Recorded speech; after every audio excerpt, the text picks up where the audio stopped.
देखो आज सकाଳେ जो दुर्घटना घटी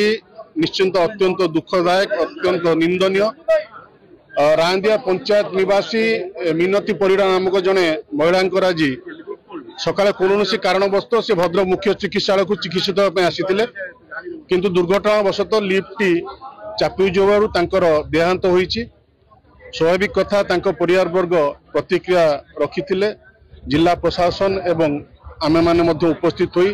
परिवार वर्ग को समवेदना ज्ञापन करूँ और आगामी दिन में एपरी घटना न आम मैंने प्रतिश्रुति दौचु। आ पछरे जो माने भी दोषी बाहर निश्चिंत तदंत पर कार्यानुष्ठान ग्रहण कर जो आर्थिक सहायता कथा से परिवार वर्ग कहते आम पाखापाखि 8 लाख टंका अर्थ राशि परिवार को सहायता करूँ सरकार तरफ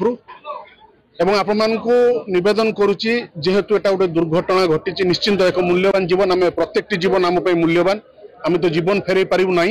किंतु आगामी दिन में एभली दुर्घटना न घटू से जिला प्रशासन एवं आम यथेष्ट जत्न